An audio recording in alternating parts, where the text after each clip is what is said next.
वर्ष दोहराएंगे। चैप्टर 9 वर्ष नंबर 34। मन्मना भव मद्भक्तो मद्याजी नमस्कुरु। मन्मनाभवमद्भक्तो मद्याजी मां नमस्कुरु। मामेवैश्यस्य युक्तैवम् आत्मानं मत्परायणः। मामे वैश्यस्य युक्तेन आत्मानं मत्परायणः। मन्मना भव मद्भक्तो मद्याजी मां नमस्कुरु। मन्मनाभवमद्भक्तो मद्याजी मां नमस्कुरु। मामेवैश्यस्य युक्तैवम् आत्मानं मत्परायणः। मामेवैश्यस्य युक्तेवम् आत्मानं मत्परायणः। मन्मना भक्तो मद्याजी मां नमस्कुरु। मामेवैश्यस्य युक्तैवम् आत्मानं मत्परायणः।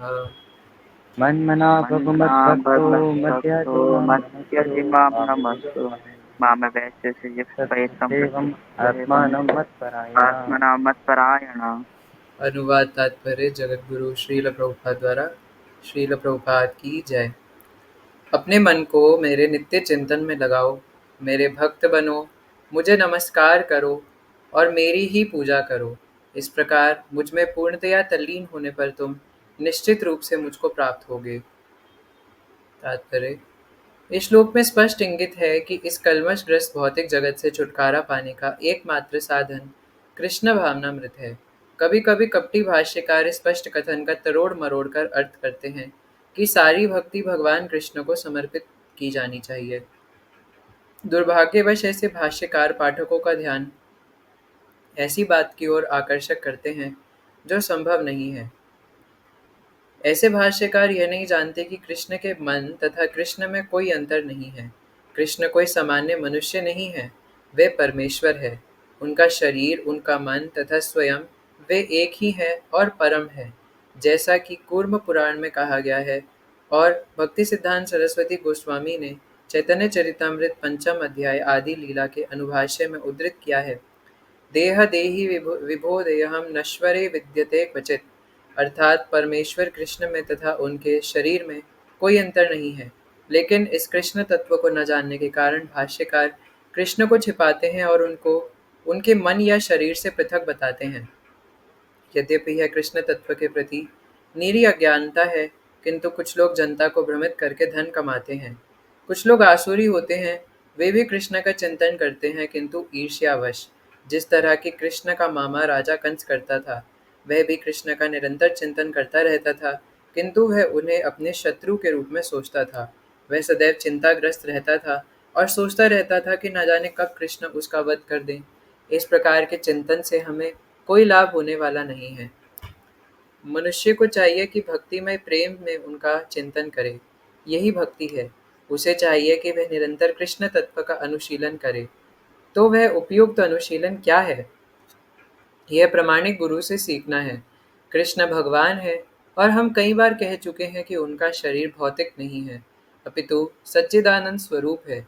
इस प्रकार की चर्चा से मनुष्य को भक्त बनने में सहायता मिलेगी, अन्यथा अप्रामाणिक साधन से कृष्ण का ज्ञान प्राप्त करना व्यर्थ होगा।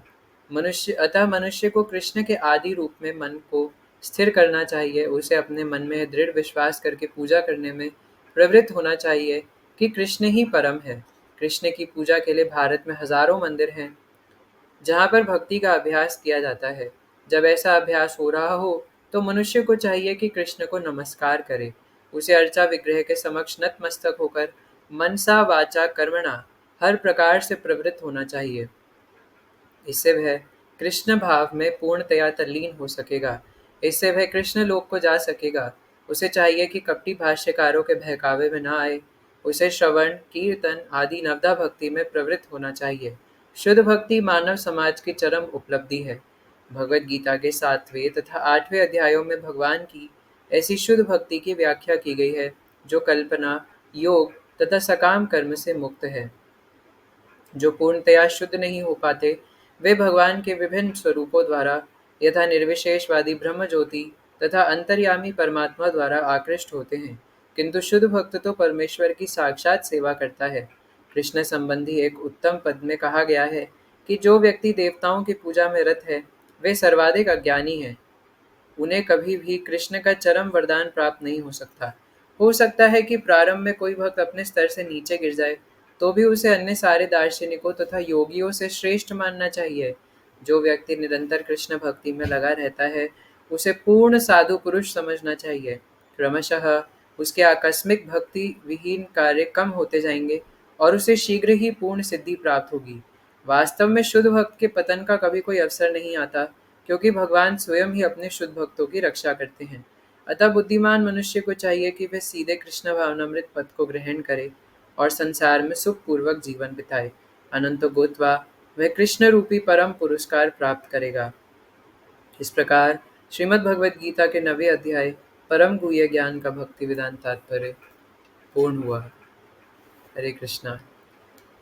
तो ये भगवद गीता के 9th चैप्टर का आखिरी वर्ष है, जो कि हम आई गेस सेकेंड टाइम पढ़ रहे हैं, है ना, मतलब अपने कंटिन्यूएशन में। तो एक बार ऑलरेडी पढ़ चुके हैं, है ना, हम लोग आई गेस लास्ट ईयर मई के आसपास पढ़ा था, है ना। उसके बाद फिर एक भक्त आए और उन्होंने बोला कि कुछ एक नया बैच चालू कीजिए, है ना, और उसमें और भी न्यू डिवोटीज आएंगे।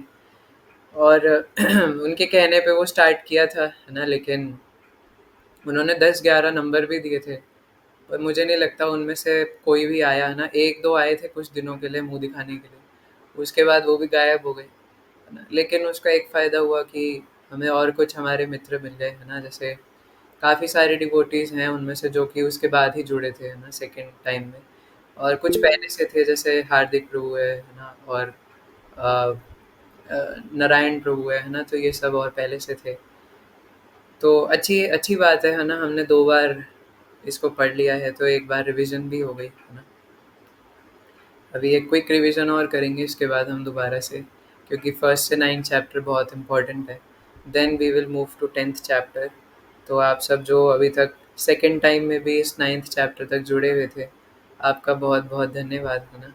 तो हम ये 9th चैप्टर के लास्ट वर्स पे पहुंच चुके हैं दोबारा से। और मैं हमेशा कहता हूँ कि अगर हमें जानना हो कि भगवद गीता का, अगर वैसे तो सर्वधर्मान परित्यज्य माम एकम शरणम व्रज, है ना। अगर कोई बोले कि पूरी भगवद गीता का एसेंस एक श्लोक में दे दो कि सार क्या है, तो भगवान कहते हैं कि सभी धर्मों का परित्याग करके एकमात्र मेरी शरण में आओ।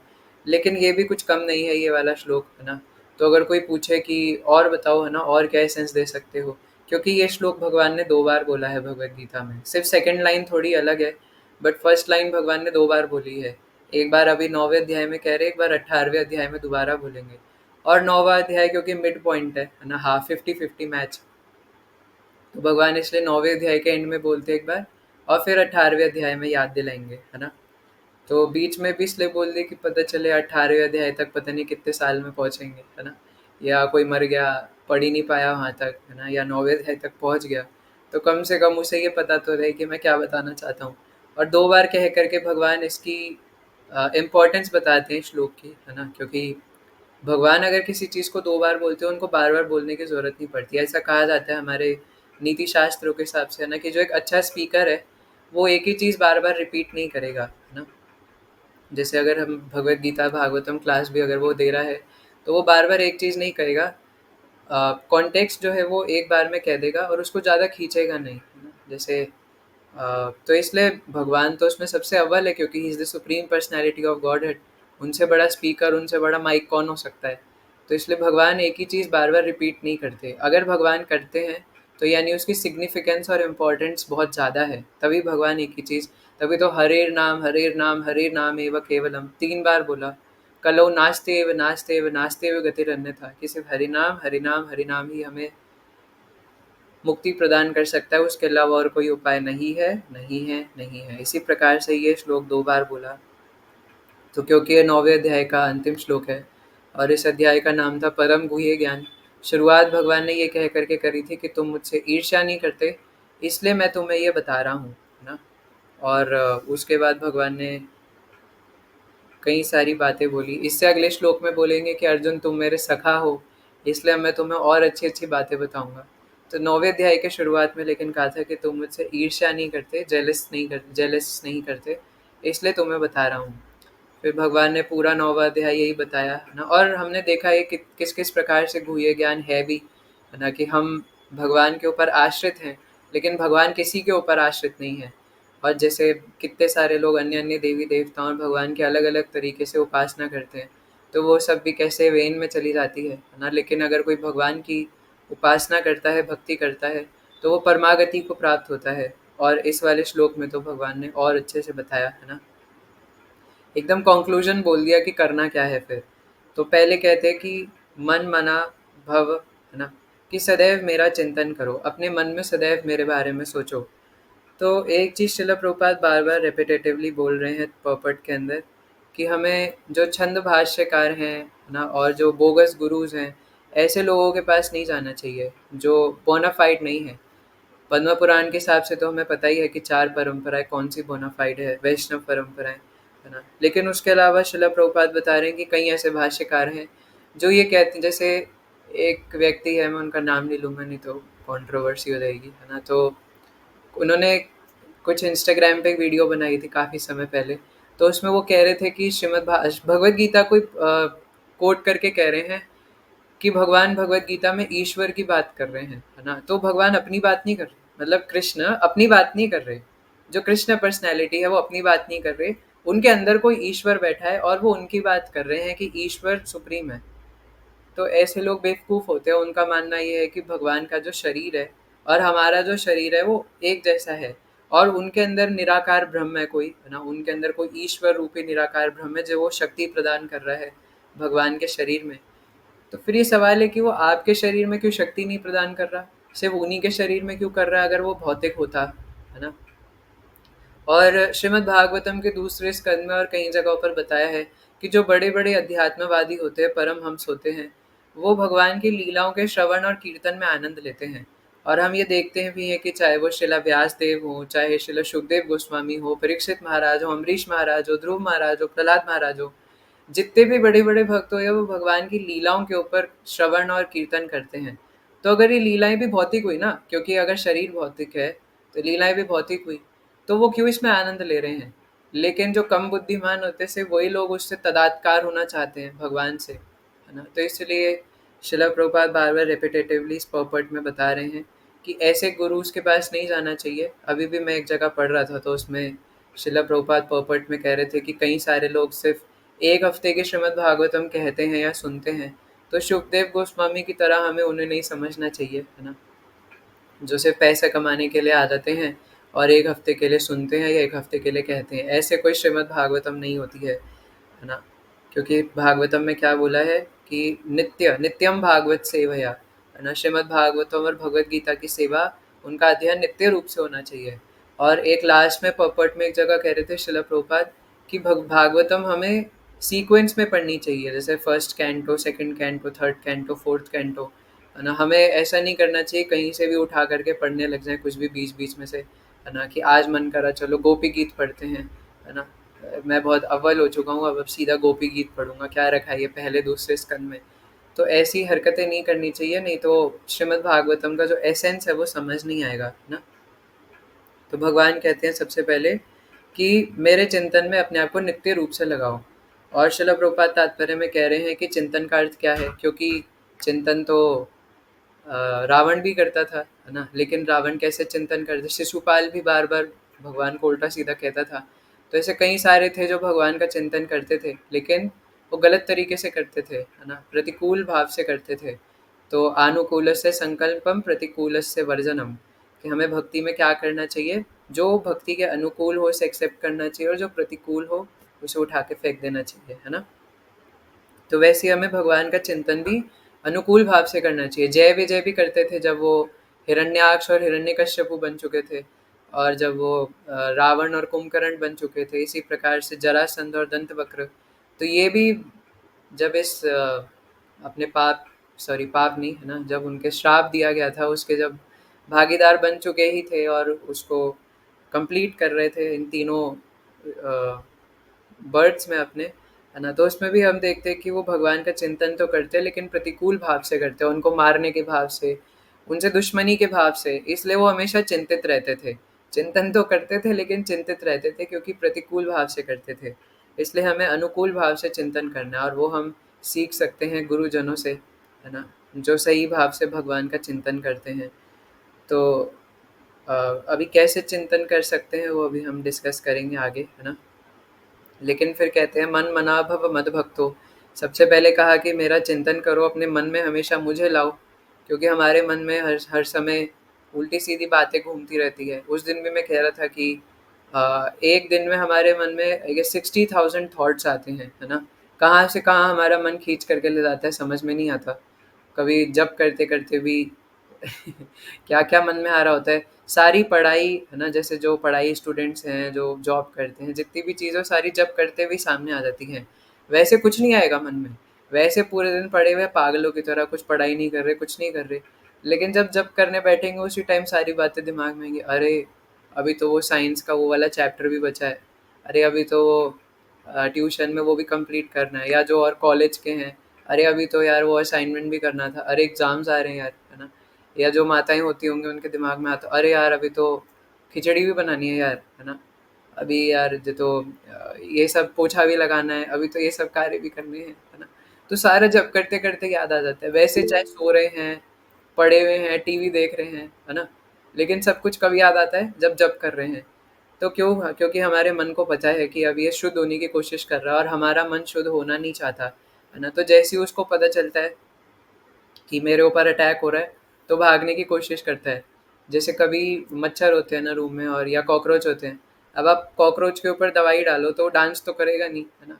वो अगर आप कॉकरोच के ऊपर कॉकरोच मारने की दवाई छिड़कोगे, हिट छिड़कोगे, तो भागेगा उसको देख कर के, क्योंकि उसको पता है आप उसको मारने की कोशिश कर रहे हो। तो हमारा मन भी वैसे ही गंदे कॉकरोच के समान है ना, जो कि इतने समय से भोग करते करते इतना आदी हो गया, मायादास बन चुका है। हम तो बोल देते कि हम कृष्णदास हैं ना, जब दीक्षा हो जाती है तो भले ही नाम लग चुका हो अनंत निताई दास, लेकिन दास तो अपने आप को समझते नहीं है ना, हमेशा प्रभु समझते हैं। तो इसलिए हमारा मन, क्योंकि माया का दास बना हुआ है, इसलिए कभी वो कृष्ण का दास बनने के लिए तैयार नहीं होता। जबकि उसकी नित्य स्वाभाविक स्थिति है कि वो कृष्ण का दास ही रहेगा, लेकिन स्टिल वो माया का दास बन के माया की सेवा करना चाहता है। तो जैसे ही हमारे मन को पता चलता है कि अरे बाबा इसने तो हिट छिड़क दिया, इसने तो हरे कृष्णा स्टार्ट कर दिया, तो वो उल्टे सीधे विचार लाना शुरू कर देता है ना। जैसे कई बार हम एग्जांपल देते हैं वो, कि कहीं 10-12 सालों से कोई कमरा अंदर पड़ा हुआ बंद हो, और उसमें खिड़की खुली रह गई हो, तो कितना आंधी तूफान की मिट्टी कीचड़ पता नहीं क्या क्या अंदर घुस जाएगा, है ना। और फिर उसके बाद कोई झाड़ू लगाने वहाँ पे जाए, तो जब झाड़ू लगाएगा तो पहले वो मिट्टी ऊपर हवा में उड़ेगी। तो वैसे ही जब इतने सालों की इतनी जन्मों की गंदगी हमारे मन में भरी हुई है, अब हम हरिनाम करके झाड़ू लगा रहे तो पहले ऊपर आती है ना। तो इसलिए भगवान मन मना कहते हैं कि मन में मुझे लाओ, ये जो तुम्हारे मन में गंदगी भरी हुई है मुझे लाओ, है ना। और इसको लाने पे सबसे पहले हमें, वो जब धूल उड़ेगी तो हम विचलित होंगे, हमें लगेगा यार ये तो जप करने के बाद ऐसा लग रहा है कि और भी ज़्यादा उल्टे सीधे विचार आ रहे हैं। लेकिन अगर हम उस टाइम पे डिटरमाइंड रहें और थोड़े पेशेंट रहें, है ना, पेशेंट वो बीमार वाला नहीं, है ना, लेकिन अगर हम धैर्य बरतें तो इसमें हमारा ही फायदा है। तो चिंतन में कैसे लगाएं वो देखेंगे। फिर कहते हैं मद भक्तो, मेरे भक्त बनो। अब भगवान जैसे पिछले श्लोक में भी कहे थे कि भजस्व माम, और छठे अध्याय में भी बोले थे कि योगी नाम अपि सर्वेशा मद गते नंतरात्मना, है ना। उसमें भी सेकंड लाइन में कह रहे थे कि भक्त कैसे बनना चाहिए भगवान का, लविंग डिवोशनल सर्विसेज में लग करके। और हम इस संसार में देख सकते हैं कि हर कोई किसी ना किसी का भक्त है ना।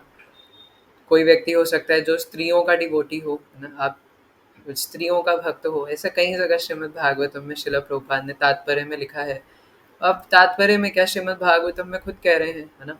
जैसे वो कौन से स्कंद में आता है कि अ, वो 11वें स्कंद का ही तो है ना, किम श्रुतयेन वा किम तपसा किम विद्या, है ना, कि किसी की विद्या का, किसी की तपस्या का, किसी के श्रवण कीर्तन करने का क्या फ़ायदा, अगर ऐसा व्यक्ति एक स्त्री के सामने नाचने वाला कुत्ता बना हुआ हो, है ना। If a person is a dancing dog in front of a woman, then what is the benefit of his education, then what is the benefit of his tapasya and etcetera, है ना। क्या फ़ायदा इन सब चीज़ों का।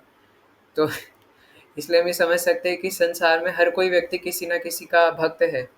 चाहे वो नशे का भक्त हो, चाहे वो स्त्रियों का भक्त हो, चाहे वो जुए का भक्त हो, है ना, या मांस भक्षण करने का भक्त हो, चाहे वो देवताओं का भक्त हो, चाहे वो पितरों का भक्त हो, जैसे अभी श्राद्ध चल रहे हैं, या कोई भूत पिशाचों का भक्त हो, या कोई इंस्टाग्राम का भक्त हो, है ना? जैसे कुछ गंदे गंदे टर्म्स भी लोग कई बार यूज़ करते हैं कि ये तो नशे का पुजारी है ना? तो ऐसे गंदी गंदी चीज़ें कई बार कहते हैं। तो इससे हम ये देख सकते हैं कि हर कोई भक्त बनता है, लेकिन मतलब डिवोटेड हो जाता है, अगर इंग्लिश में बोले तो। वो इतना अपने आप को बिक जाता है एक तरीके से उन चीज़ों के पीछे, है ना? तो हर व्यक्ति किसी ना किसी चीज़ के प्रति श्रद्धा रख के उन्हीं के पीछे भाग रहे हैं इस संसार में। पर भक्त की जो एक्चुअल डेफिनेशन है वो तो यही है ना, कि अपने मनसा वाचा कर्मणा, हर तरीके से वो सिर्फ और सिर्फ भगवान में मन लगाए, है ना? और जो भी करे भगवान के लिए करे। भक्त की यही डेफिनेशन है ना, कि what ever he is doing वो कृष्ण के लिए करे। वही बोला कि अनुकूल से संकल्पम प्रतिकूल से वर्जनम, ये संकल्प लेके मैं जो भी करूँगा सिर्फ कृष्ण की प्रसन्नता के लिए करूँगा। ऐसी कोई भी चीज़ जो कृष्ण के चेहरे पर मुस्कान नहीं लाएगी और उससे भगवान को दिक्कत हो सकती है, ऐसी मैं कोई चीज़ नहीं करूँगा, है ना? तो इसलिए मेरे भक्त बनो। तो भगवान ये घोषणा करके बताना चाहते हैं कि अगर हम संसार की सभी समस्याओं को हटाना चाहते हैं, खत्म करना चाहते हैं, तो उसके लिए सभी को भगवान का भक्त बनना पड़ेगा। इसलिए कहते हैं कि मेरे भक्त बनो, है ना? फिर कहते हैं माम नमस्कुरु, मध्याजी माम नमस्कुरु। तो मत, है ना, यानी मेरा, और याजी मतलब उपासक। मेरे उपासक यानी भक्त बन करके और मुझे नमस्कुरु, नमस्कार करो। तो ये भी हम देख सकते हैं श्रीमद् भागवतम में रेपिटेटिवली कितने सारे डिवोटीज है जो बार बार भगवान को नमस्कार करते हैं। नमस्कार करने की भी अपनी ही महिमा है ना? हम इसके ऊपर ही पूरी क्लास करते हैं। नमो पंकज नाभाय, नमः पंकजमालिने, नमः पंकजनेत्राय, नमस्ते पंकजांघ्रे, है ना?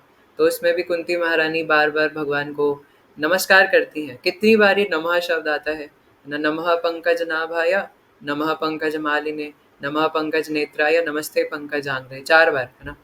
बार-बार वो नमस्कार, नमस्ते, नमस्ते, नमो नमः, है ना? इस प्रकार से भगवान को नमस्कार करती हैं। तो हमारे शास्त्रों में बताया कि आपको पता ही है, अष्टांग प्रणाम करना, पंचांग प्रणाम करना, लेकिन अर्थ है नमस्कार करने का, है ना, कि रिस्पेक्ट एंड रेवरेंस के साथ अपना ओबीसियंसेस भगवान को देना, रिस्पेक्ट्स देना, है ना? तो इसलिए हम भगवान के सामने झुकते हैं, अपने आप को दिखाते हैं कि हम भगवान के शरणागत हैं और हम उनसे नीचे हैं, है ना? और हमेशा नीचे ही रहेंगे। हमेशा नीचे ही थे, नीचे ही हैं और नीचे ही रहेंगे, है ना? तो इसलिए हम भगवान को इस प्रकार से प्रणाम करते हैं और नमस्कार करते हैं। हमारे शिला सनातन गोस्वामी तो डेली 2000 बार वैष्णवों को और 1000 बार भगवान को प्रणाम, या शायद इसका उल्टा, है ना? इतना मतलब टोटल 3000 बार वो दंडवत प्रणाम, साष्टांग प्रणाम करते थे, है ना? ऐसा नहीं कि ये वाला प्रणाम, अष्टांग प्रणाम वो करते थे 3000 बार, नॉट 3 बार, है ना? हम लोग तो जैसे एक बार क्लास के अंत में बोल देते अनंत कोटि वैष्णव भक्त वृंद की जय, हो गया, है ना? होल सेल में हो गया। लेकिन शिला सनातन गोस्वामी 2000 बार वैष्णवों को झुक करके साष्टांग प्रणाम करते थे, और वो भी बहुत बड़ी उम्र में, है ना? ऐसा भी नहीं कि हमारी तरह कोई जवान थे ना, है ना? बहुत बड़ी उम्र में, जब वो बूढ़े हो चुके थे, उस उम्र में 2000 बार भक्तों को और 1000 बार भगवान को साष्टांग अष्टांग प्रणाम करते थे, है ना? तो इसलिए भगवान को नमस्कार करने की भी अपनी ही महिमा है ना?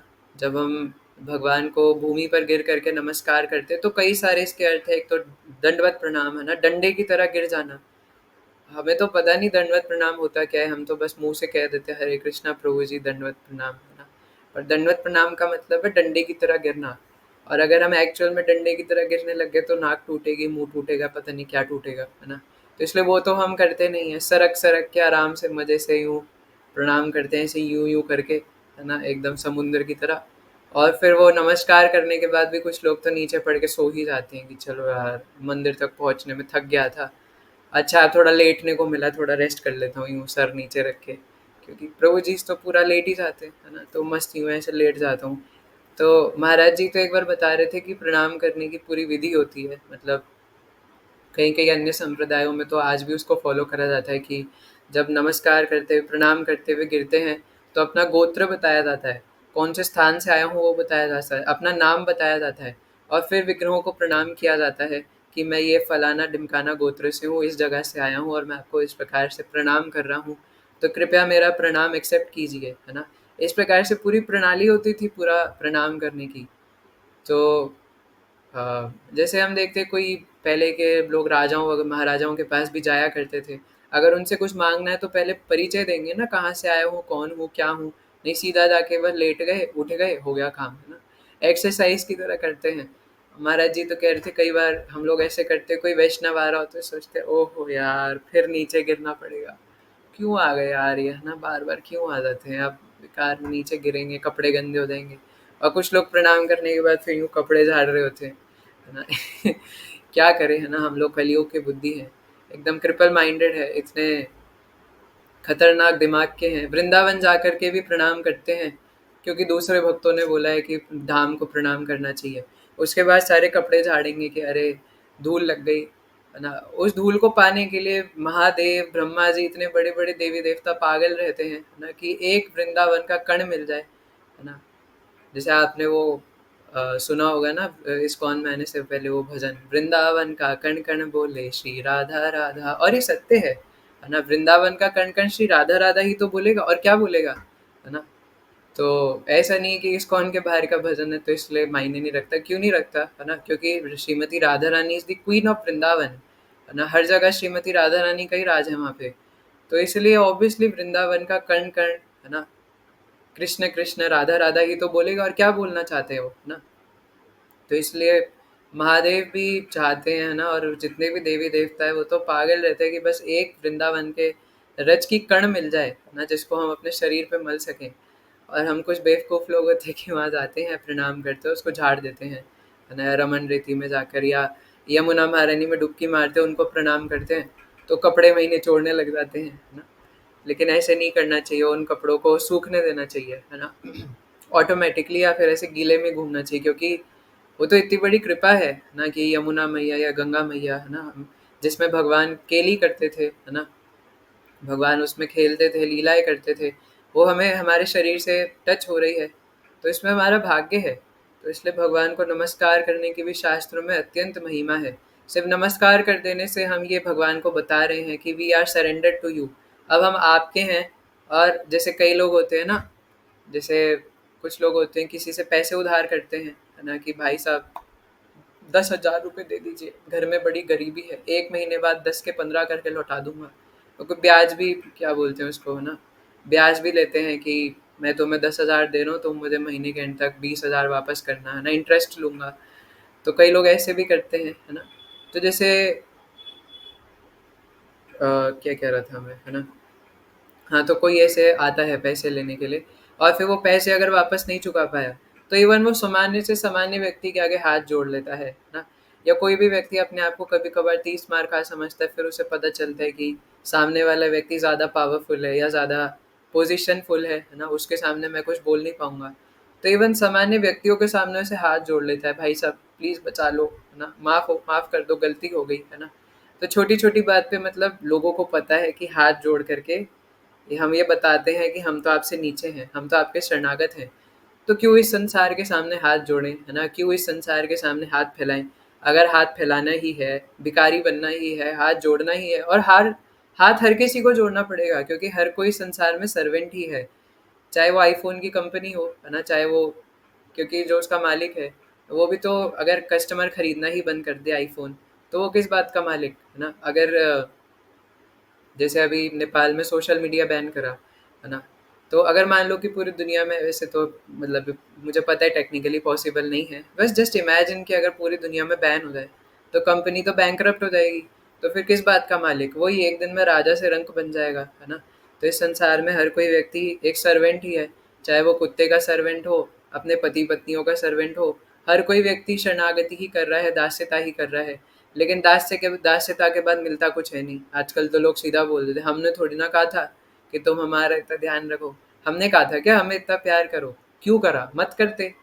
तो हमने कोई एहसान किया था क्या तुम्हारे ऊपर, इस प्रकार से कहते हैं, है ना। इवन कई बार तो आजकल कलयुग चल रहा है क्योंकि, है ना, तो इवन कहीं कहीं तो माता पिता अपने में इतने इन्वॉल्व होते हो, बच्चे तो को कह देते हैं, है ना, तुम मर गए हमारे लिए, भाड़ में जाओ, है ना। और बच्चे माता पिता को कह देते हैं, और आपस में यही सब चलता रहता है। मतलब तुम मर गए हमारे लिए तो इतना कॉमन हो चुका है, कॉमन डायलॉग आजकल, कि वो लोग नमस्ते बोलते हैं, इतनी कॉमन वो लोग आजकल कहते हैं, अरे आप तो खत्म, रिश्ता खत्म हमारा, है ना।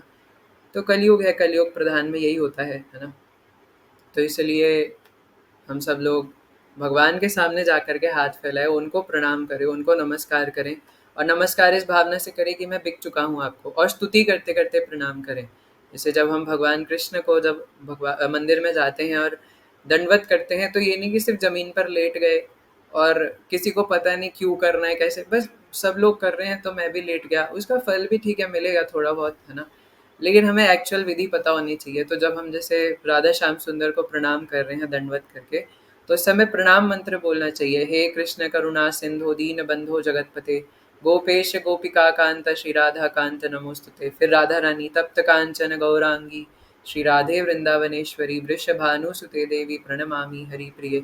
ऐसे जब चैतन्य महाप्रभु को प्रणाम करें तो उनका मंत्र है ना, नमो महावदन्याय कृष्ण प्रेम प्रदायते कृष्णाय कृष्ण चैतन्य नामने गौरत विषय नमः, है ना। इसी जब कृष्ण बलराम के सामने जाएं तो कृष्ण का तो यही है, फिर बलराम जी का नमस्तेस्तु हलद्रामा नमस्ते मूसला युधा नमस्ते रेवती कांता नमस्ते भक्तवत्सला नमस्ते धरणीधारा नमस्ते बलिनाम श्रेष्ठा प्रलंबारे नमस्ते स्तुत्राहि माम कृष्ण पूर्वजा। नित्यानंद प्रभु के अलग अलग प्रणाम मंत्र हैं, तो मैं आपको बाद में भेज दूंगा, है ना। तो इस प्रकार से अलग अलग, और अगर ये सब नहीं आता तो कम से कम हरे कृष्णा कृष्ण कृष्ण हरे हरे हरे राम राम राम हरे हरे, इतना तो बोल सकते हैं। इसी में हो जाएगा। भगवान बोलेंगे ठीक है यार बेवकूफ़ है, कोई बात नहीं, है ना, जाने दो। वैसे भी इसके आई कार्ड पे शिला प्रभुपाद का सिग्नेचर है, तो जाने दो, ये शिला प्रभुपाद की पार्टी वाला है, इसको मत रोको, है ना। तो कम से कम अगर कुछ नहीं आता तो अगर हरे कृष्ण महामंत्र भी कह देंगे तो भी भगवान एक्सेप्ट कर लेंगे, है ना। या शिला प्रभुपाद की जय, है ना। क्योंकि मैं तो बस उन्हीं को जानता हूँ, मेरे पास तो और कोई है नहीं। तो इसलिए नमस्कार करना और भगवान को प्रणाम करने की अत्यंत महिमा है, अत्यंत। इसलिए हम लोग बार बार ये चीज़ देखते हैं, हमारे कई सारे आचार्य हुए हैं, कितने सारे भक्त हुए हैं, वो बार बार भगवान को अलग अलग तरीके से स्तुतियाँ गा गा कर प्रणाम करते हैं, उत्तम श्लोकों द्वारा प्रणाम करते हैं। कितनी जगह भागवतम में श्लोक भी आए हैं कि भगवान जिनकी स्तुति उत्तम श्लोकों द्वारा की जाती है, भगवान के सामने गिर करके प्रणाम करना, पंचांग प्रणाम, अष्टांग प्रणाम, हाथ जोड़ करके प्रणाम, ऐसे प्रणाम, और स्तुतियाँ गा गा के प्रणाम। और सबसे ज़्यादा इम्पोर्टेंट है कि मन में, है ना, हम लोग ये रेवरेंस लाएं, ये रिस्पेक्ट लाएं कि भगवान आप ही सब कुछ है मेरे लिए, और इसलिए जैसी भगवान या गुरुजन दिखे एकदम गिर जाए, है ना। और भगवान को भी, और जब हमें जैसे कोई वैष्णव आते हैं, गुरुजन भी आते हैं, तो दंडवत प्रणाम का मतलब यही होता है कि उनको देखते ही प्रणाम करते गिर जाना। अब ये नहीं है कि वो रोड के उस पार जा रहे हैं और आप मेन रोड पे बीचों बीच हो, उधर से ट्रक आ रहा है और आप याद करो, जैसे कई लोग ना एकदम लक्ष्मण रेखा खींच देते हैं ना, कि अरे उन्होंने बोला था कि गुरु जी को देखते ही प्रणाम करना होता है, तो अब मरूंगा तो उनके ऊपर आएगी बात, है ना। कोई बात नहीं, सामने से ट्रक आ रहा है, भाड़ में जाए, तो सीधा मेन रोड पे ही गिर जाए और ट्रक वाला उड़ा दे। फिर पुलिस वाले पूछें कि क्या हुआ था, फिर बोले कि वो एक अनंत निताई दास करके है, तो उसने बोला था क्लास में कि गुरुजी दिखे तो वहीं पे प्रणाम कर देना जहाँ दिखे, तो मैं मेन रोड पे था तो मैं गिर गया, है ना। तो हमारे ऐसे कुछ हैं, है ना, महान लोग, तो इसलिए उन पे विश्वास नहीं है। तो इसलिए क्लैरिफाई कर दूं कि टाइम प्लेस एंड सर्कमस्टेंसेस को ध्यान में रखते हुए ये नहीं कि ट्रक आ रहा है तो वहीं गिर जाए। लेकिन कभी कभार मैंने ऐसा देखा है कि हम लोग क्या करते हैं कि गुरुजी दिख गए तो पहले पूरा अपना पोजीशन लेंगे, बैग टांग रखा है तो बैग पूरा साइड में, पहले 2 किलोमीटर दूर जाएंगे बैग रखने, फिर 2 किलोमीटर वापस आएंगे, फिर अपने कपड़े यूं यूं ठीक करेंगे, उसके बाद जब गुरुजी सामने आएंगे एकदम तब प्रणाम करेंगे। ऐसे नहीं होता, है ना। अगर हमें साक्षात भगवान सामने हमारे आ जाएं तो ये थोड़ी है कि जब भगवान के जब सामने जाएंगे तभी प्रणाम करेंगे, जहाँ से भगवान दिख जाए वहीं से प्रणाम करते हैं, है ना। जैसे हम लोग कई बार मायापुर जाते हैं तो क्या होता है कि मायापुर में वो तो एकदम इतने बड़े विग्रह हैं, तो कई बार वो अंदर घुसने से पहले ही दिख जाते हैं, तो कुछ डिवोटीज अब पहले ही प्रणाम करने लग जाते हैं, कुछ होते हैं जो एकदम आगे जाके प्रणाम करते हैं। तो गुरु महाराज बता रहे थे कि साउथ इंडिया में जो मंदिर होते हैं, मैं तो कभी गया नहीं हूँ बट आप लोग शायद गए हो तो पता होगा, ऐसे तिरुपति वगैरह में भी ऐसा होता है कि सामने से प्रणाम नहीं करने देते। तो इस्कॉन डिवोटीज कई बार सोचते हैं कि ये क्यों नहीं प्रणाम करने दे रहे, तो वो वहाँ पे गरुड़ देव के पीछे से प्रणाम करते हैं। अगर आप वहाँ प्रणाम करोगे जैसे हम लोग करते हैं तो वो डांट देंगे, है ना। तो इसलिए भगवान तो जहाँ से दिख जाए वहीं से प्रणाम मार लेना चाहिए, ये नहीं कि सीधा ऑल्टर के दीवार के सामने जा करके प्रणाम करेंगे, है ना। तो ये भी कुछ एटिकेट्स होते हैं। और कई सारे एटिकेट्स हैं ऐसे, पर हम सिर्फ नमस्कार करने की ग्लोरीज पे चर्चा कर रहे हैं कि कैसे नमस्कार करना चाहिए, है ना। ऐसे जब हम मंदिर में हो और ऑल्टर खुला हुआ हो और उस टाइम कोई वैष्णव आ जाए या गुरु महाराज भी आ जाए, कोई भी गुरुजन आए, सन्यासी आए, तब किसी को प्रणाम नहीं करना चाहिए अगर भगवान सामने है तो, है ना।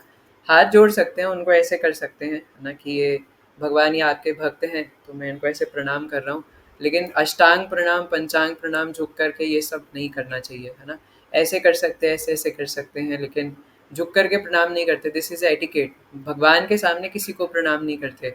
इफ कृष्णा अगर गौर निताई सामने है, उनके सामने किसी को नहीं, है ना। या तो पर्दा डला हुआ हो, ऑल्टर बंद हो, तब ठीक है, या टेम्पल हॉल ना हो, या किसी का घर हो, then that is a different scenario. लेकिन मंदिर में अगर कोई बड़े भक्त हो तो उनको प्रणाम नहीं करते। दिस इज एन एटिकेट, है ना। तो इसलिए भगवान कहते हैं कि मेरे भक्त बनो, मुझे नमस्कार करो, और क्या करो, माँ में वैश्यसी, है ना, नहीं, और मेरी ही पूजा करो, है ना। मतलब यही बात है। युक्त युक्त तवे मत क्या था, युक्त्वा एवं आत्मानं मत्परायणः, है ना। मन मना भव मद भक्तो मद्याजी माम नमस्कुरु। मुझ में मन लगाओ, मेरे भक्त बनो, मेरी उपासना करो, मुझे नमस्कार करो और मेरी ही पूजा करो, है ना। तो यहाँ पे भगवान और शिला प्रभुपाद भी जैसे ट्रांसलेशन में कह रहे, तो ओनली कृष्णा, फिर से तर्जनी उंगली दिखाते हुए अपनी तरफ, कि सिर्फ मेरी ही पूजा करो, क्योंकि Krishna is a very possessive lover. तो इसलिए भगवान नहीं चाहते कि हम इधर उधर कहीं जाएं, और भगवान को पता है कि हमारी भलाई भी इसी में है ना। अगर हम इधर उधर कहीं जाएंगे तो उसमें हम फंसेंगे, है ना। लेकिन अगर भगवान के पास रहेंगे तो उसी में हमारी भलाई है ना। जैसे कभी कभार एक कोई छोटा बच्चा नहीं होता, अगर वो कभी मॉल गया अपने मम्मी पापा के साथ, और वो मॉल में जाके जिद करे मैं तो यहीं रहूँगा, मैं तो यहीं रहूँगा, मैं नहीं जाऊँगा, और जैसे वो कई बार मैकडॉनल्ड्स के बाहर एक वो सीट पे कोई वो पीले रंग का एक स्टैचू सा नहीं बना देते, वो बैठा रहता है। तो अब बच्चा सोचे कि ये कोई असली आदमी है ना, और उसी को पापा पापा बोल करके वहीं पकड़ करके वहीं बैठ जाए, मैं तो यहीं बैठूंगा, है ना, मेरी फोटो खींचो, मैं तो यहीं बैठूंगा, मैं तो बर्गर खाऊंगा। तो मम्मी क्या बोलेगी कि बेटा वो, अब उन्हें क्या पता है कि बच्चे को क्या बताऊं यार इस स्टैचू है, तो वो बोलती है कि बेटा अंकल है ना, अंकल राक्षस है बेटा, है ना, अंकल पुलिस बुला लेंगे, अंकल पकड़ के ले जाएंगे, है ना। तो ऐसे कई बार मम्मी लोग जो है वो छोटे बच्चों को बोलते हैं।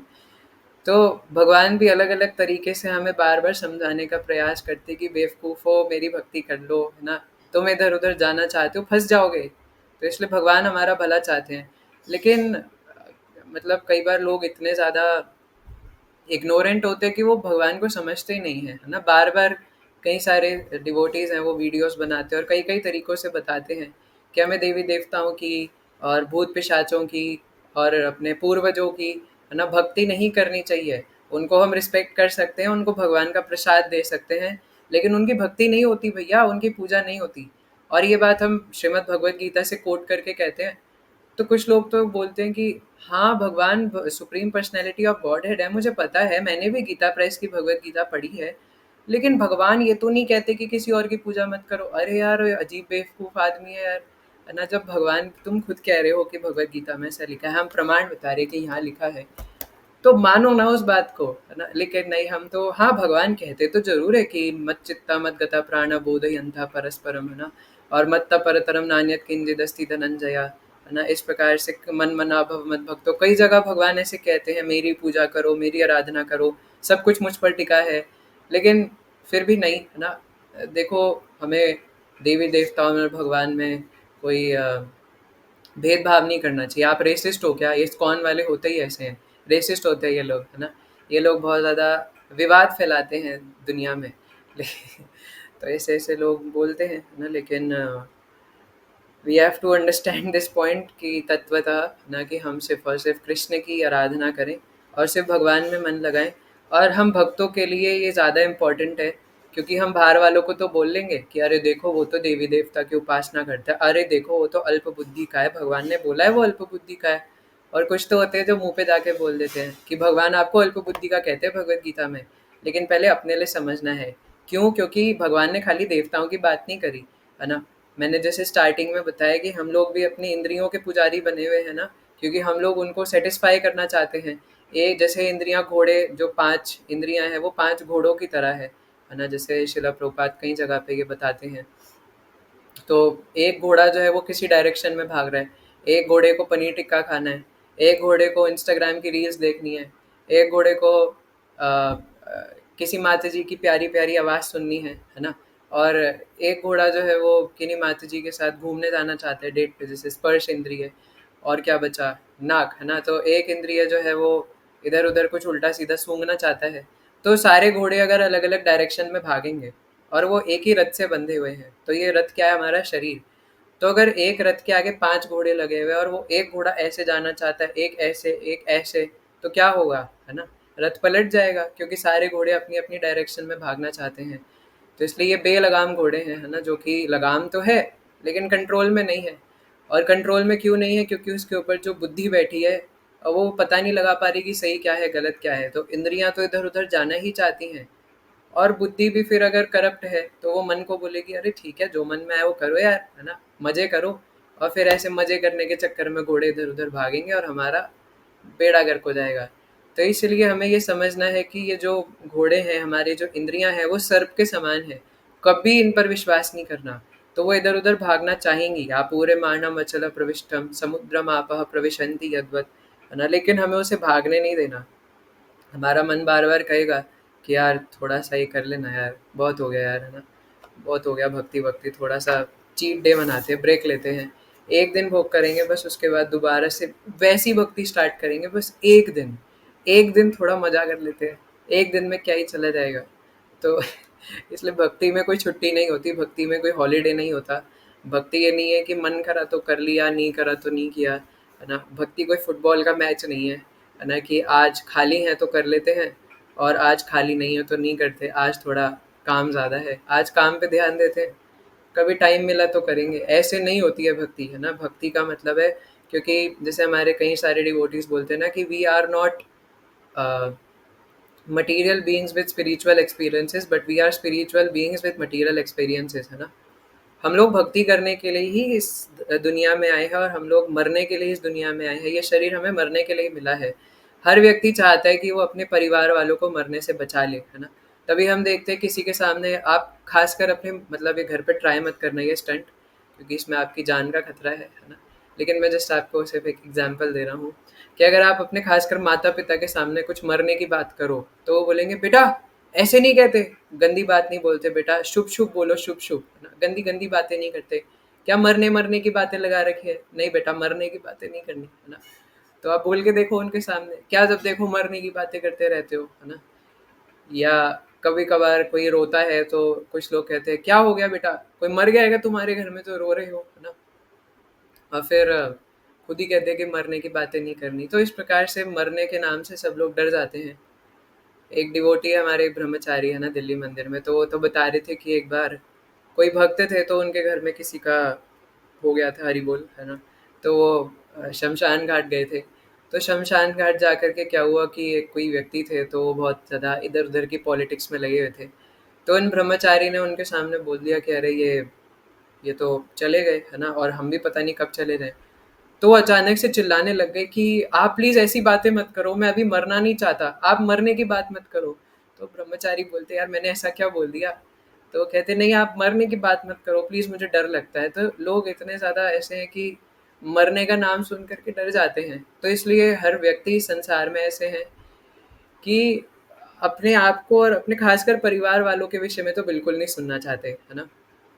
अगर किसी एस्ट्रोलॉजर ने कभी बोल दिया कि आपके ये जो फलाना ढिमकाना है, बुरा मत मानिएगा पर इनके पास सिर्फ 3 महीने बचे हैं, नहीं आप कुछ देखे ऐसे तो नहीं हो सकता, है ना? मैं मिट्टी में गुड़ दबा दूंगा, मैं ये कर दूंगा वो कर दूंगा, मैं कोई भी उपाय करने के लिए तैयार हूँ, मैं काले कुत्ते को जलेबी खिला दूंगा, पर आप ऐसे मत कहिए, है ना, कि ये मरने वाला है। तो अगर डॉक्टर बोल दे या एस्ट्रोलॉजर ऐसा कुछ बोल दे तो उनको सबसे पहले डर लगने लग जाता है। इसलिए संसार में कोई मरना नहीं चाहता। लेकिन अभी मैं एक जगह पढ़ रहा था, हालाँकि मैंने पूरा तो नहीं पढ़ा, जस्ट 7 बज गए थे। तो मैं जस्ट क्लास से पहले श्रीमद् भागवतम पढ़ रहा था। तो इसके अंदर एक जगह सुखदेव गोस्वामी परीक्षित महाराज से कह रहे थे कि लंबी आयु का क्या फ़ायदा, है ना? इस जगत में रह कर के लंबी आयु लेके, जैसे किसी का बर्थडे होता है, तो हम उस दिन गाना गाते हैं, तुम जियो हज़ारों साल, और क्या था? साल के दिन हो 50,000, happy birthday to you, happy birthday to you. और कुछ लोग होते हैं वो भी मरना नहीं चाहते, इसलिए वो बोलते हैं हम भी अगर बच्चे होते, नाम हमारा होता डब्लू बबलू, खाने को मिलते लड्डू, और दुनिया कहती हैप्पी बर्थडे टू यू, है ना। तो हालांकि आज सक्षम प्रभु का बर्थडे है, पर उससे इसका कोई लेना देना नहीं है ना। तो वो तो भक्त हैं, भक्तों को तो खास कर है ना 50 साल के हजारों हजारों साल मिलने चाहिए। लेकिन सुखदेव गोस्वामी ये कह रहे थे कि अगर कोई भक्त नहीं है और अगर उसको लंबी आयु मिल जाए तो ऐसी लंबी आयु का क्या फायदा, है ना। जैसे कई लोग बोलते हैं अरे इनकी आयु तो बड़ी लंबी है, इनका नाम लिया और ये हाजिर हो गए, है ना। या कुछ लोग कहते हैं शैतान का नाम लिया और हाजिर हो गए। पर ऐसी लंबी आयु का क्या फायदा अगर वो व्यक्ति भक्त नहीं है और वो इस संसार में रह करके बस फालतू के अनुभव बटोरे जा रहा है, फालतू के एक्सपीरियंसेस बटोर रहा है। तो क्या फायदा है इसी जन्म का। इससे अच्छा तो है कि कोई एक क्षण के लिए इस संसार में है, लेकिन उसी में अगर सेल्फ रियलाइजेशन कर ले तो वो है जन्म, है ना। लेकिन अगर कोई लंबी आयु रखे, जैसे मैं कई बार कहता हूँ कि ऐसा माना जाता है संसार में कि कोई व्यक्ति अगर अपने पोते पोतियों पर पोते पोतियों उनके भी पोते पोतियों को देख करके गया, तो वो सोने की सीढ़ी चढ़ करके गया है। जैसे कई बूढ़े लोग होते हैं ना कि बेटा मैं मरने वाली हूँ, डॉक्टर ने भी जवाब दे दिया है, मेरी बेटा एक ही इच्छा है कि तुम शादी कर लो और मुझे अपने पोतों की शक्ल दिखा दो, है ना। तो इस प्रकार से पोते पोते करके है ना पता नहीं हम कितनी बार नॉट टू से है ना पता नहीं क्या क्या बन जाएंगे। तो इसलिए अम, इसलिए हमें संसार में सिर्फ मरने के लिए ही आए हैं, है ना। और लेकिन मरने का नाम सुन करके सब डर जाते हैं। लेकिन हमें कम से कम भक्तों को ये समझना चाहिए, और भक्त तो निडर होकर के मरने की बातें करते हैं, है ना। वो अलग बात है कि कभी मृत्यु सामने आ जाए तो हमारी सारी भक्ति उस समय दिख जाती है ना। लेकिन अगर हम अ, मरने की बात तो निडर होकर करते ही हैं, है ना, कि कोई बात नहीं, हमें कोई फर्क नहीं पड़ता। तो इसलिए भगवान कहते हैं कि, और यहाँ पे हमने एक चीज़ छोड़ दी थी, आप बात के लिए तो समय होने वाला है, कि नित्य चिंतन में लगाओ। तो नित्य चिंतन में हम इसी प्रकार लगा सकते हैं, जैसे प्रभुपाद लास्ट में कह रहे हैं तात्पर्य में, है ना, कि भक्ति में प्रेम में उनका चिंतन करे, नित्य कृष्ण तत्व का अनुशीलन करे, यानी पढ़े सुने, और कैसे करिए, एक गुरु की सहायता से, एक प्रमाणिक गुरु की सहायता से। क्योंकि हम लोग ना महाप्रभु को देखे हैं, हम लोगों ने ना नित्यानंद प्रभु को देखा है। तो हम नित्यानंद प्रभु तक डायरेक्ट अप्रोच नहीं लगा सकते ना। हम लोग शिला प्रभुपाद के थ्रू जा सकते हैं, लेकिन हमने तो शिला प्रभुपाद को भी नहीं देखा, है ना। हमने तो सिर्फ गुरु महाराज को देखा है। इसलिए हम सिर्फ उन्हीं के शरणागत होकर के, और जो शरणागति प्रभुपाद के प्रति है, जो नित्यानंद प्रभु के प्रति है, वो सारी, है ना, उसको जैसे मैग्नीफाइंग ग्लास होता है ना, कि एक सूर्य है और वो सूर्य से जैसे कई सारी रेज निकल के आ रही हैं। तो एक रेस चैतन्य महाप्रभु, एक नित्यानंद प्रभु, एक कृष्णा, राधा रानी, शिला प्रभुपाद, और वो सारी को मैग्नीफाइंग करके हमें जो शरणागति है वो गुरु के चरणों में लगा दें, है ना, वन पॉइंटेड कर करके। क्योंकि उसी से हमारी कुछ फ़ायदा हो सकता है ना, बोनाफाइड गुरु के चरणों में लगा दें, है ना। क्योंकि गुरुजन ही हमें सिखा सकते हैं कि कैसे भक्ति करनी होती है हमारे ऊपर कृपा करके, वरना हमें कोई ना होप एंड स्कोप नहीं है इस संसार में। और जैसे यहाँ पे शिला प्रभुपाद ये भी कह रहे थे कि नवदा भक्ति, है ना, या जो श्रवणम कीर्तनम विष्णु, है ना, स्मरणम पाद सेवनम, ये सब है, इसके द्वारा हमें भक्ति करनी चाहिए। क्योंकि जब हम सुनेंगे तो अपने आप चिंतन में भगवान आ जाएंगे, है ना। जितना हम इस संसार में जिस वस्तु के बारे में सुनते हैं वैसे हम हो जाते हैं। अगर कामी व्यक्ति का संग करे तो कामी व्यक्ति जैसी बातें करेंगे, और फिर हमारा मन भी कामी हो जाएगा, है ना। अगर कामी चीज़ें देखे, यानी लस्टी चीज़ें देखे, लस्टी लोगों से बात करे, लस्टी चीज़ सुने, और अगर बहुत ज़्यादा पैशनेट वाली चीज़ें सुने तो हमारा दिमाग भी पैशन से भर जाएगा, है ना। कोई बार बार बोले कि तू दुनिया को बदल सकता है ना, और शीशे के सामने जा कर के बोलो कि ऐसा हो जाए वैसा हो जाए, है ना। कई कई तरीके की मोटिवेशनल स्पीक्स टॉक्स देते हैं, है ना। और इसलिए आजकल मोटिवेशनल स्पीकर्स का बहुत बाजार चल रहा है, क्योंकि इवन हम लोग भी मोटिवेशन के नाम पे, है ना, कृष्ण भक्ति चिपका देते हैं चुपके से नए लोगों को, है ना। लेकिन मोटिवेशन का बाजार इसलिए चल रहा है, पहले इतना नहीं होता था, लेकिन आजकल प्रोक्रेस्टिनेशन, डिस्ट्रैक्शन इतनी बढ़ चुकी है कि आजकल स्पेशल मोटिवेशनल स्पीक्स देने पड़ते हैं, है ना। और उसके लिए लोग बड़े बड़े ऑडिटोरियम्स में आते हैं सुनने के लिए। और लोगों ने इसको अपना धंधा बना लिया है ना? लोगों ने इसको लिटरली बिज़नेस बना रखा है। लेकिन मैं नाम नहीं लेना चाहता, ऐसे कितने सारे मोटिवेशनल स्पीकर्स हैं, है ना? जो क्या करते हैं, बस मोटिवेट करने के नाम पे आप कुछ कर सकते हो। यहाँ पर कितने लोगों को लगता है कि आप ज़िंदगी में कुछ कर सकते हो? तो I am not targeting anyone, but फिर वो बोलेंगे कि हाँ, हमें लगता है कि हम कुछ कर सकते हैं। तो बस यही तो वो बोल रहे हैं, ऐसा करने से क्या होता है ना? तो इसलिए अगर कोई एक्चुअल दुनिया के सबसे बड़ी मोटिवेशनल स्पीकर है, तो वो भगवान कृष्ण है ना? जो कि भगवत गीता में उन्होंने इतनी अच्छी मोटिवेशनल टॉक दी है कि बस कोई अगर इसको खोल ले, तो अचानक उसके हृदय में, मन में आ जाएगा कि यार कहाँ समय वेस्ट कर रहा हूँ, नहीं करना, नहीं करना, है ना? नो, नो, नो, है ना? तो इसलिए अगर हम इसको अच्छे से पढ़ेंगे, सुनेंगे, तो अपने आप हमारे चिंतन में भगवान आएँगे, क्योंकि जैसा हम सुनते हैं, जैसा संग, वैसा हमारा रंग, और वैसा हमारे जीने का ढंग, है ना? तो जैसे लोगों का संग करेंगे, जैसी चीज़ें देखेंगे, सुनेंगे, वही चेतना में आएगा। तो अगर कृष्ण के बारे में ही सुने, कृष्ण का ही प्रसाद खाएँ, है ना?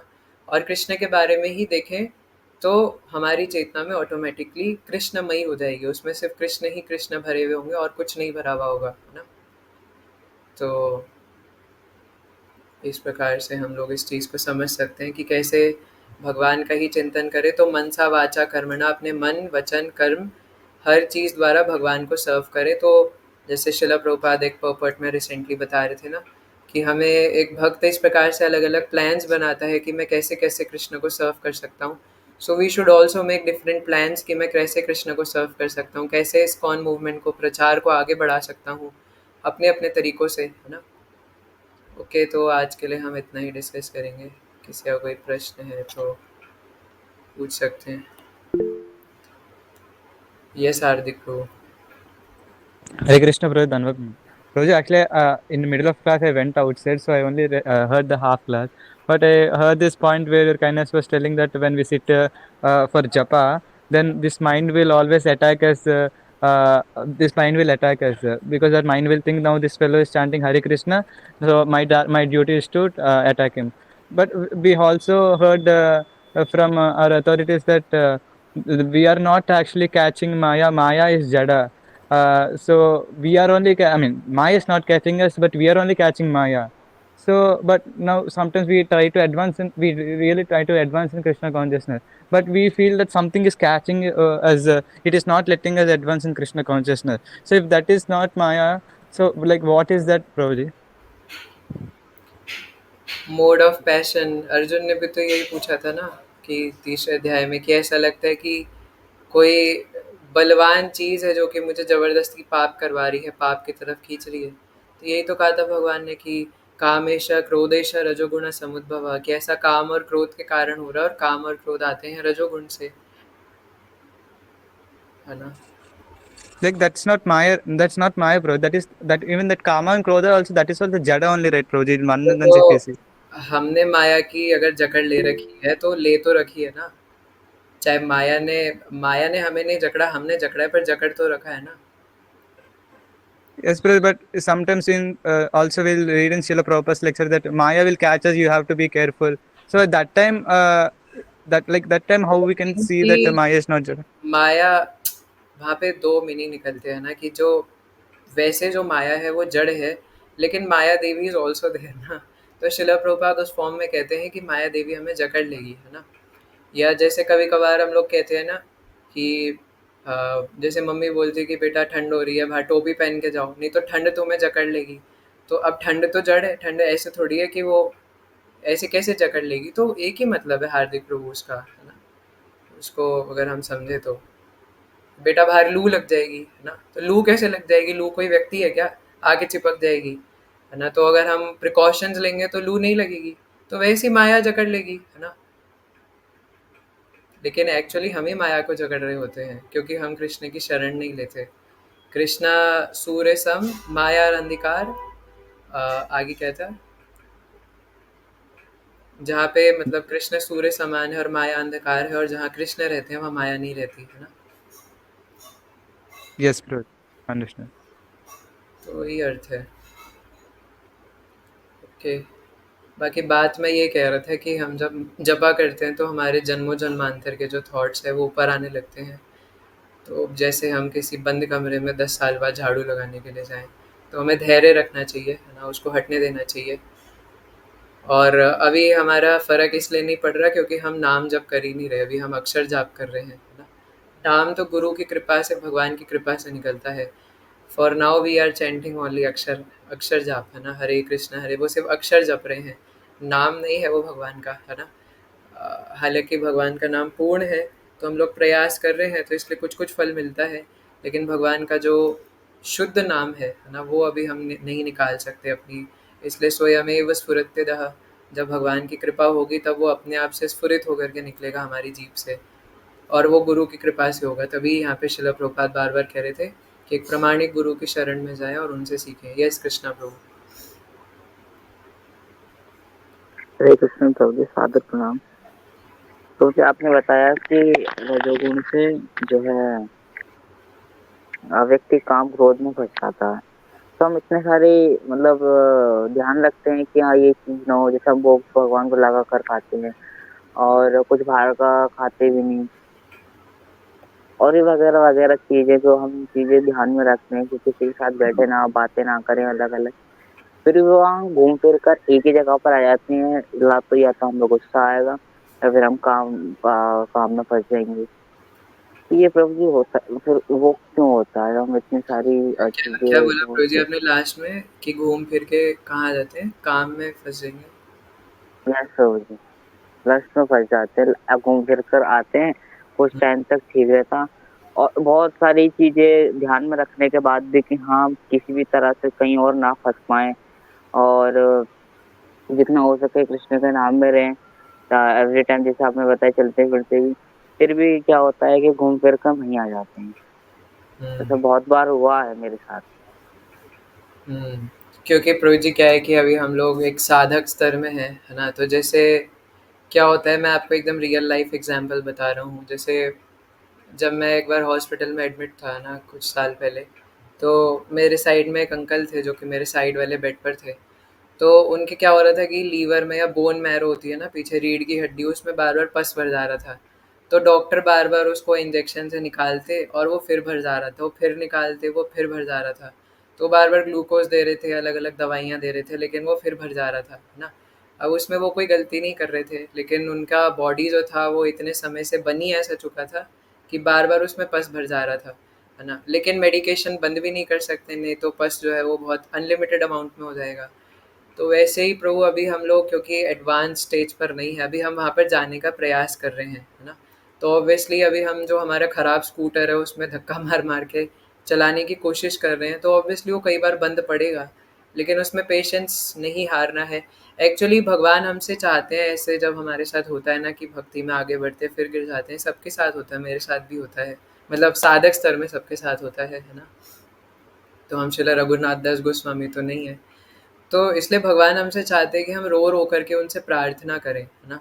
क्योंकि जब ऐसे टाइम्स में क्या होता है, जब हम भक्ति से नीचे गिरते हैं, तो हमारे मन में ये आ जाता है कि यार मैं तो कितना अहंकार कर रहा था, मैं सोच रहा था कि मैं 16 माला करने लग गया, मैं तो सोचा था मैं जल्दी उठने लग गया, पर अचानक मेरा बंद हो गया, अब मुझे पता चला मैं कितने पानी में हूँ। तब हाथ जोड़ करके रोते-रोते भगवान के पास जाएँगे, और हर जगह पे चैतन्य भागवत में, चैतन्य चरितामृत में, श्रीमद् भागवतम में हर जगह बताया गया है कि भगवान को पाने के लिए रोना पड़ता है। तो स्वाभाविक रूप से तो हमें रोना आएगा नहीं। इसलिए हमारे लिए एक बहुत पॉज़िटिव चीज़ है कि अगर हम भक्ति से कई कभार नीचे गिर जाते हैं, मतलब प्रयास करने के बाद नीचे गिर जाते हैं, तो हमारे लिए एक बहुत एक इंस्पिरेशनल है, एक बहुत ज़्यादा गोल्डन अपॉर्च्युनिटी है कि हम भगवान के सामने जा कर के रो के प्रार्थना कर सकते हैं कि आप ही मुझे बचाइए। और वो कब तक प्रार्थना करनी है वो सबके लिए अलग-अलग है ना? वो कोई ऐसा नहीं है कि 10 साल तक रोना है, 15 साल तक रोना है ना? वो भगवान की मर्ज़ी है कि कौन किस व्यक्ति को कितना तड़पाएँगे, है ना? और क्योंकि भगवान तड़पाते हैं, है ना? खुद मिलने से पहले। जैसे प्रहलाद महाराज देखो ना, महाअवतार नरसिम्हा में कैसे दिखाया, है ना? कि भगवान मैं आपसे मिलना चाहता हूँ, भगवान मैं आपके दर्शन करना चाहता हूँ। और जब तक वो एकदम एंड स्टेज पर पहुँचा नहीं दिया भगवान ने, तब जाके प्रकट हुए।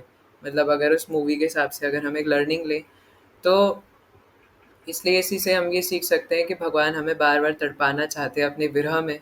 तो इसलिए हम भगवान से बार-बार रो-रो करके प्रार्थना करें कि आपके पास तो इतने सारे भक्त हैं, लेकिन मेरे पास तो भगवान के रूप में एक आप ही हैं और कोई मेरे पास ऑप्शन ही नहीं है। इसलिए मैं बस रो रो के गिर गिर के जन्म जन्मांतर आप ही की भक्ति करूँगा, चाहे मैं कितनी बार गिरूँ, कितनी बार ही नीचे जाऊँ, लेकिन आपको नहीं छोड़ूंगा। और आप भी मेरे ऊपर एक ही कृपा कीजिएगा कि मैं आपको भूलूँ ना। तो ये हमारे लिए एक गोल्डन अपॉर्चुनिटी है ना। ओके कृष्णा प्रभु, यस ठीक है, तो फिर आज की क्लास हम यही ओवर करेंगे। आप कुछ कह रहे हो? जी प्रभु जी। एंड छोटा सा था कि जैसे मैं स्कूल जाता हूँ तो वहाँ जब वो खाना लेकर जाता हूँ तो वो ऑफर्ड होता नहीं, तो मैं काम का करता हूँ कि जो सुबह वगैरह नहलाता हूँ तो उसमें से थोड़ा थोड़ा जल उन पर डाल देता हूँ खाने पर, और जो भगवान को ऑफर तुलसी होती है वो रख देता हूँ। तो सुबह सुबह भोग लगा तो सकते नहीं थे प्रभु जी, वहाँ पर कैसे नहीं करें कि हम भोग लगा कर ही खाएं? क्यों नहीं लगा सकते सुबह सुबह? टाइम की वजह से कमी रहती है। यस प्रभु जी, सुबह 7 बजे उठाते ही उनको भोग लगाने पूरा मैन कोर्स। अगर मतलब इतना तो मतलब कम से कम 5 मिनट तो होते होंगे ना। अगर आप ज़्यादा कुछ नहीं कर सकते तो भगवान के सामने थाली रख करके हरे कृष्ण महामंत्र बोल दीजिए और भगवान से माफ़ी मांग लीजिए कि मेरे पास ज़्यादा समय नहीं है ना। कम से कम शिला प्रभुपाद को प्रणाम करके और महामंत्र कह करके भगवान के सामने रख के और बोल दीजिए कि लाला इसको खा लीजिए, ठाकुर जी इसको खा लीजिए और वापस निकाल करके 5 मिनट बाद मिला करके ले लीजिए, है ना। अगर समय की पाबंदी है तो इसे कर सकते हैं। सुबह 7 बजे 6:30 बजे भी हाँ, सुबह जल्दी जाना होता है क्योंकि वो थोड़ा स्कूल दूर है। तभी तो मैं कह रहा हूँ कि भगवान को ऐसे भोग लगा दीजिए उनके सामने रख कर के बस, कि भगवान आप खा जी लीजिए प्रभु जी। और हरे कृष्णा ऐसे करके। भगवान परिस्थिति समझते हैं, है ना। ऑफ़र तो वैसे भी करना ही है भगवान को, ब्रेकफ़ास्ट, तो इसलिए और किसी के खाने से पहले करना होता है, तो वो आपके लिए जाए इससे पहले कि भोग लग जाए, है ना। तो अगर आप पूरा नहीं कर सकते, समय की पाबंदी है, मम्मी भी नहीं घर पे, को और कोई नहीं लगा सकता, तो जस्ट उनके सामने रख कर के कह दीजिए कि भगवान खा लीजिए और मैं 5 मिनट बाद आकर के ले जाऊँगा, मुझे माफ़ करिएगा, है ना। ऐसे कर लीजिए। ओके, जी प्रभु। ठीक है। हरे कृष्णा हरे कृष्णा